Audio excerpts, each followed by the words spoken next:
अस्सलाम वालेकुम। मेरा नाम है जैगम और आप देख रहे हैं मेरा YouTube channel Zaigham FX insights. आज हम करने जा रहे हैं गोल्ड की डेली फोरकास्टिंग, जो कि होगी 6 सितंबर 2024 फ्राइडे के लिए। तो जैसा कि हमने अपने प्रीवियस फोरकास्ट, अपने डेली फोरकास्ट के अंदर गोल्ड के ऊपर डिस्कशन की थी कि हमारी जो मार्केट है वो बुलिश है, और हमें वैसा ही एक एग्जैक्ट मूव जो है वो देखने के लिए मिला है आज के दिन। हमारे जो सेलिंग एरियाज़ थे, यहाँ पर 2 से 3 सेलिंग एरियाज़ थे जिन्हें जो है वो मार्केट ने ब्रेक कर दिया। उसकी रीज़न यही थी क्योंकि प्रीवियस हम एनालिसिस में भी डिस्कस कर रहे थे कि हमारे पास जो है वो नीचे से बाइंग हुई हुई है। इस वॉल्यूम के ऊपर से हमने जो थी एक मार्केट ने यहीं से एक सपोर्ट बनाई है, इसको भी हमने मार्क किया था। यहाँ से ही हमारा जो है इस मूव को कॉन्टिन्यूशन दी है। बाकी ये जो नीचे हमारे पास बाइंग के एरियाज़ थे, मार्केट ने जो है वो इन्हें रिस्पेक्ट बिल्कुल भी नहीं दी। तो अगर तो मैं आज के दिन के बारे में बात करूं कि आज का दिन हमने अपने टेलीग्राम के सिग्नल ग्रुप के अंदर क्या क्या किया है, तो फर्स्ट ऑफ ऑल इसके अंदर हमने एक सेल की है, 3 ट्रेड्स हुई हैं और अल्हम्दुलिल्लाह हमारे तीनों के जो हैं वो हमें टेक प्रॉफिट्स ही मिले हैं। हमारा एसएल जो है वो किसी का भी हिट नहीं हुआ। फर्स्ट ट्रेड जो थी वो बहुत ही ज़्यादा इरिटेटिंग थी, जिसको हमने 30 पिप्स में ही क्लोज़ करवा दिया था। 30 पिप्स पे ब्रेक इवन करवाया और इसको क्लोज़ करवा दिया था। उसके बाद अगली जो ट्रेड थी बाय की थी सिर्फ और सिर्फ 10 पिप्स के एसएल के साथ, और इसके अगर आप देखें तो हमारे पास दोनों टीपीज जो हैं वो हिट हुए हैं। ठीक है। सेकंड टीपी जो था वो इसका 25-22 का था, सॉरी 25-20 का था। उसका भी मार्केट ने हमें दिया अप्रॉक्सीमेटली लाइक 40 पिप्स जो हैं वो हमें यहाँ से मिले तकरीबन। 10 पिप्स के एसएल के साथ 40 पिप्स is a good risk and reward.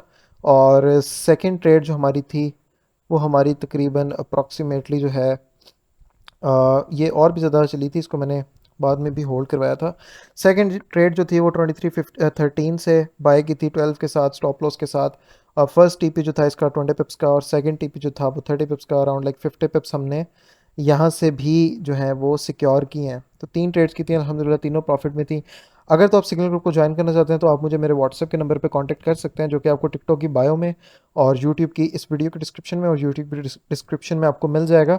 और ये जो सिग्नल ग्रुप है ये बिल्कुल भी फ्री नहीं है, ये पेड है। मंथली सब्सक्रिप्शन फ़ी है एक इसकी छोटी सी, उसको पे करने के बाद जो है आप इसके अंदर ऐड हो सकते हैं। फर्दर अगर अगर तो मैं गोल्ड के बारे में बात करूं तो कल हमारे पास, जिस तरह से आप सबको भी पता है कि हमारे पास कल जो है वो एनएफपी का डाटा आ रहा है। कल का दिन हमारे पास हाईली वॉलेटाइल हो सकता है, और कल का दिन मार्केट जो है वो हमें बाय का मूव देते हुए भी मिल सकती है, एनएफपी के ऊपर सेलिंग का मूव देते हुए मिल सकती है। सबसे पहले तो मैं इसके एक सिनेरियो के ऊपर डिस्कस कर लेता हूँ, और फिर हमने एरियाज़ मैंने निकाल के रख लिए हैं।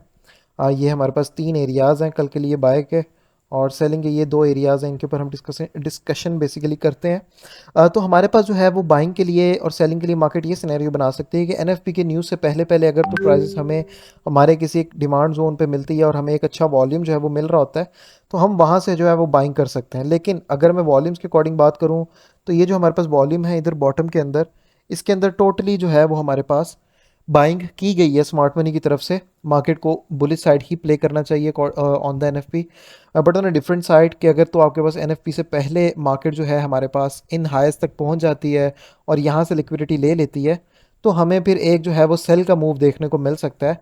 मार्केट ड्रॉप करेगी, लेकिन मार्केट जो है वो स्टिल दोबारा से जो है वो रिवर्स लेके बाय साइड की तरफ मूव कर सकती है। और अगर तो मार्केट इस तरह का एक सिनेरियो बनाए कि एक हमें ड्रॉप मिले और उसके बाद मार्केट वापस से बुलिश आ रही हो, तो आप यहाँ से दोबारा इसको सेल साइड की तरफ ट्रेड करने का नहीं सोचिएगा, क्योंकि मार्केट जो है वो आपके सेलिंग के एरियाज़ को तोड़ते हुए स्ट्रेट ऊपर जा सकती है। और कल का दिन हमारे पास जो हमारी प्राइसेस हैं वो 25-50 का टारगेट हमें दे सकती हैं, जो पिछले तकरीबन 2 हफ्तों से हम जब मार्केट हमारी इस एक रेंज के अंदर एंटर हुई है तब से जो है हम जिसके ऊपर हम डिस्कस कर रहे हैं, तो ये हमारे पास एक मिल सकता है हमें एनएफपी के ऊपर कल का दिन। ठीक है। उसके अलावा ये बाइंग के एरियाज़ हैं, अब इनके ऊपर डिस्कशन कर लेते हैं। जो फर्स्ट एरिया है वो है 2503 से लेके 2506 का। उसके बाद जो हमारे पास एरिया है वो 2499 से लेके 2501 का एरिया है हमारे पास। ये जो हमारे पास एक एरिया है ऑर्डर ब्लॉक है बेसिकली आपका 2493 से लेके 2494 का एरिया। उसके अलावा ये नीचे भी एक एरिया है, इसका वैसे इतनी कोई इंपॉर्टेंस नहीं है, इसको मैं डिलीट कर देता हूँ। उसके अलावा एक हमारे पास ये एक सपोर्ट का एरिया जो हमने कल भी डिस्कस किया था, 2488 का एरिया। ठीक है। मार्केट अगर तो हमें इन एरियाज़ पे मिलती है, एनएफपी का हमारे यहाँ तक मूव आता है, यहाँ तक आता है, यहाँ तक आता है, वहाँ से हम इसका रिवर्सल पकड़ सकते हैं। ठीक है। अगर तो मार्केट इन एरियाज़ को ब्रेक करती है और 2476 2475 से 71 का जो एरिया है बाइंग का हमारा, जो हमारा बेसिकली वॉल्यूम का एरिया, अगर तो मार्केट इसको ब्रेक करती है कल का दिन, तो प्राइसेस फिर जो है हमें 2450 तक आते हुए नज़र आ सकती है, ठीक है। और अगर तो प्राइसेस अपना ये हाई ब्रेक करती है तो हमारे पास 2550 तक जो है वो प्राइसेस जा सकती हैं, ठीक है। और इस सिनेरियो के अंदर फिर हम इसको देख सकते हैं फर्दर। अगर मैं एनएफपी के ऊपर बात करूं तो जो आपकी न्यूज़ है वो पिछले जो रेट कट्स हैं ईच एंड एवरीथिंग है, बेसिकली मैं फंडामेंटल ट्रेडर नहीं हूं। मैं वॉल्यूम्स के ऊपर ही मार्केट को देखता हूं। जिस तरह हमें यहाँ से स्मार्ट मनी के एंट्री के पॉइंट्स मिल रहे हैं, यहाँ से मिल रहे हैं कॉन्टिन्यूशन बुलिश की, मार्केट इसी जगह से उठ के गई हुई है, तो ये हमारे पास बाइंग के सेटअप्स दे रही है हमें यहाँ तक ना। न्यूज़ के ऊपर भी हमें वॉल्यूम्स मिलते हैं, उनके ऊपर ही मार्केट चलती है। तो मेरा फंडामेंटल्स पे जो है वो इतनी कोई खास ग्रिप नहीं है।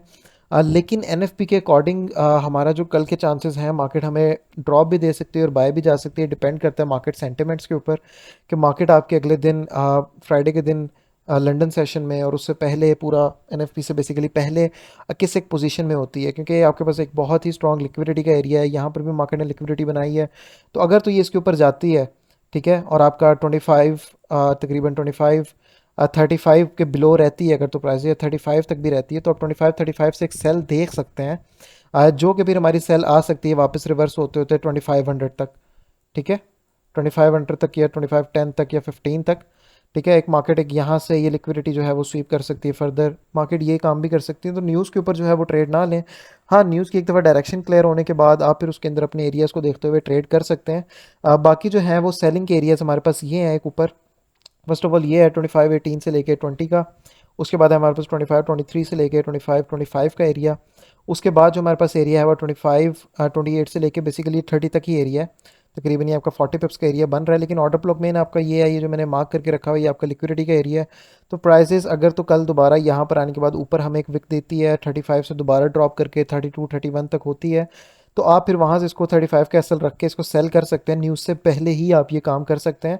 उसके ज़रिए आपकी प्रोबेबिलिटी हो जाएगी लाइक 70 to 80% प्राइसेस फिर हमें वहाँ से एक डाउन साइड पे मूव देते हुए फिर हमें नज़र आ सकती है। उसके अलावा अगर तो नीचे बॉटम्स पे आती है, यहाँ यहाँ तक आती है, तो फिर इसके नीचे हम according to order blocks, according to our recent market structure, उसके नीचे हम लो के नीचे एसएल रख के हम इसको बाय साइड की तरफ ट्रेड कर सकते हैं। बाकी ये थी हमारी एनएफपी की प्रेडिक्शन, और एनएफपी के ऊपर मार्केट दोनों साइड मूव भी हमें दे सकती है, कि बड़ी न्यूज़ है। बाकी इंशाल्लाह ताला मुलाकात होती है अब एक वीकली फोरकास्ट के साथ। तब तक के लिए अपना ख्याल रखिए।